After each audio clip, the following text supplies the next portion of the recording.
जो opposition democracy में, लोकतंत्र में लड़ती है, वो इंस्टीट्यूशंस के बल पे लड़ती है।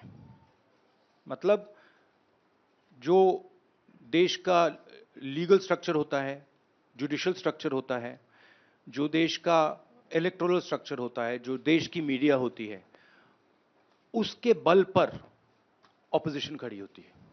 वो सब जो इंस्टीट्यूशंस हैं, वो सब के सब सरकार को पूरा सपोर्ट दे रहे हैं। क्यों? क्योंकि सरकार ने अपने लोग इंस्टीट्यूशंस के अंदर बैठा रखे हैं। हिंदुस्तान का आज हर इंस्टीट्यूशन इंडिपेंडेंट नहीं है। हिंदुस्तान का हर इंस्टीट्यूशन आज आरएसएस के कंट्रोल में है। आरएसएस का एक व्यक्ति हर इंस्टीट्यूशन में बैठा है। तो हम एक राजनीतिक पार्टी से नहीं लड़ रहे हैं, हम हिंदुस्तान के पूरे इंफ्रास्ट्रक्चर के खिलाफ लड़ रहे हैं। जब हमारी सरकार होती थी, इंफ्रास्ट्रक्चर न्यूट्रल रहता था, हम इंफ्रास्ट्रक्चर को कंट्रोल नहीं करते थे। 2 राजनीतिक पार्टियों की लड़ाई होती थी, 3 राजनीतिक पार्टियों की लड़ाई होती है।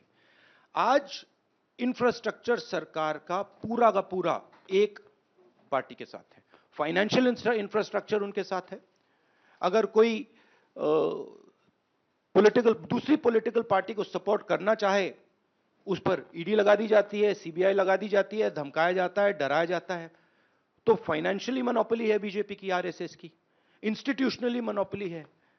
इसीलिए ऑपोजिशन इफेक्टिवली, अग्रेसिवली खड़ी हो रही है, बट इंपैक्ट जो होना चाहिए वो दिख नहीं रहा है।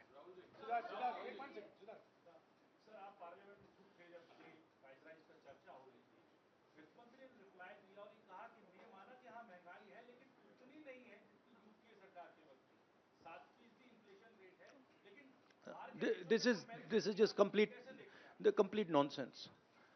आज सबसे ज्यादा अनएम्प्लॉयमेंट हिंदुस्तान में, महंगाई बढ़ती जा रही है, गैस सिलेंडर की प्राइसेस बढ़ती जा रही हैं।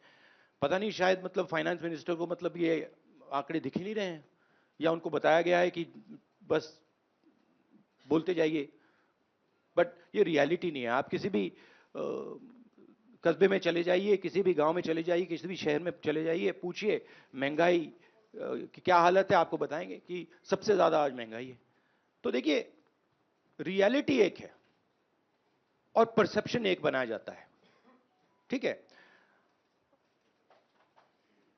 कहते हैं स्टार्टअप इंडिया, ठीक है, पूरा ट्रांसफॉर्मेशन कर दिया। आप मुझे दिखाओ स्टार्टअप इंडिया है कहां? स्टार्टअप इंडिया लोगों को फायर कर रहा है, निकाल रही है स्टार्टअप्स, लोगों को सड़क पे फेंक रही हैं। कोविड में हिंदुस्तान में कोई नहीं मरा। हेल्थ मिनिस्टर आपको कहेंगे कि हिंदुस्तान का परफॉर्मेंस दुनिया के सब देशों से बेहतर था। यूएन आपको कह रहा है कि 5 million people have died, Hindustan की सरकार कह रही है नहीं, वो झूठ बोल रहे हैं। गुजरात में आप जाएंगे, वहां पे मतलब लाशों के ढेर लग गए थे। गंगा में आपने देखा लाखों लोग मरे, मगर नहीं, हिंदुस्तान की सरकार कहती है ये सच्चाई नहीं है। बेरोजगारी बढ़ती जा रही है, हिंदुस्तान की सरकार कहती है सच्चाई नहीं है। महंगाई बढ़ती जा रही है, हिंदुस्तान की सरकार, उनकी जो फाइनेंस मिनिस्टर हैं, कहते हैं नहीं।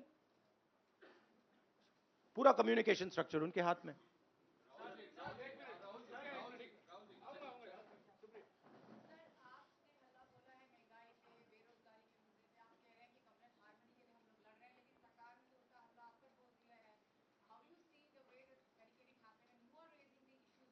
I understand one thing very clearly. The more I raise people's issues, the more I tell the truth in front of you, the more I will be attacked by the government. It's a simple thing. जितना मैं सच्चाई बोलूंगा, उतना मेरे ऊपर आक्रमण होगा। मेरी प्रॉब्लम यह है कि मैं सच्चाई बोलता हूं, मैं डरता नहीं हूं।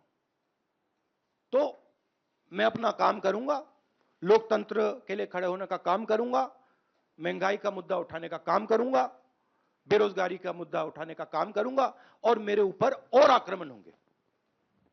यह सच्चाई है। और जो धमकाता है वो डरता है। ये बात आप समझ लीजिए, जो डरता है वो धमकाता है। किससे डरते हैं? जो आज हिंदुस्तान की हालत है उससे डरते हैं। जो उन्होंने वायदे किए थे, जो उन्होंने पूरे नहीं किए, उससे डरते हैं। महंगाई से डरते हैं, बेरोजगारी से डरते हैं, जनता की जो शक्ति है उससे डरते हैं। क्यों डरते हैं? क्योंकि झूठ बोलते हैं। 24 घंटा ये लोग झूठ बोलते हैं। बेरोजगारी नहीं है, प्राइस राइज नहीं है, चाइना नहीं आया।